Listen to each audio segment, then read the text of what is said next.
இப்போதான் நம்ம சேனலுக்கு நீங்கள் முதல் முறையாக வரீங்கன்னா தயவுசெய்து கீழே இருக்கிற ரெட் கலர் சப்ஸ்கிரைப் பட்டன் அழுத்தி சப்ஸ்கிரைப் பண்ணிக்கோங்க. கூடவே அந்த பெல் பட்டன் அழுத்தி ஆள்னு கொடுத்துக்கோங்க.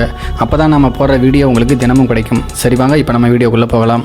திருக்கோவிலூர் அருகே சொந்த தாத்தாவே பேத்தியை பலாத்காரம் செய்து கர்ப்பமாக்கி கருக்கலைப்பில் ஈடுபட்ட சம்பவம் அந்த பகுதி மக்களிடையே பெரும் பரபரப்பை ஏற்படுத்தி இருக்கிறது. கள்ளக்குறிச்சி மாவட்டம் திருக்கோவில் அருகே உள்ள மணலூர்பேட்டையை அடுத்த செல்லங்குப்பம் கிராமத்தை சேர்ந்தவர் முனியாண்டி.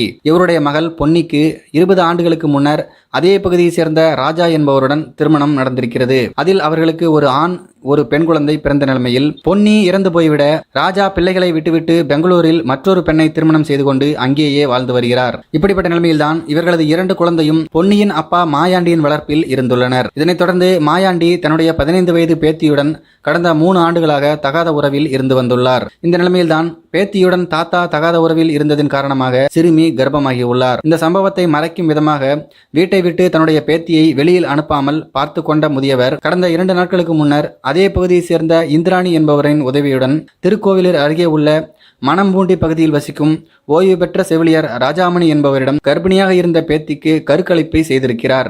அதில் அந்த சிறுமிக்கு இறந்து போன நிலைமையில் ஒரு பெண் குழந்தை பிறந்திருக்கிறது. அந்த குழந்தையை முதியவர் முனியாண்டி தென்பண்ணையாற்றில் புதைத்துவிட இந்த தகவல் ஊர் முழுக்க கசிந்திருக்கிறது.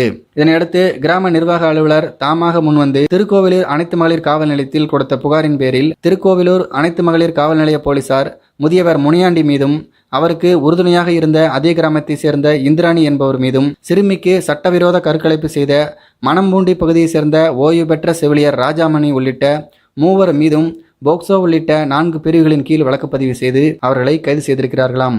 நாட்டில் எப்படிலாம் டிசைனாக கொடுமை நடக்குது பாருங்க. இந்த சம்பவத்தை பற்றி உங்களுடைய கருத்துக்கள் என்ன அப்படிங்கிறத கீழே இருக்கிற கமெண்ட் பாக்ஸில் தெரியப்படுத்துங்க. மேலும் இது போன்ற வீடியோக்களை பார்க்க நம்முடைய சேனலை சப்ஸ்கிரைப் பண்ணிக்கோங்க. நன்றி, வணக்கம்.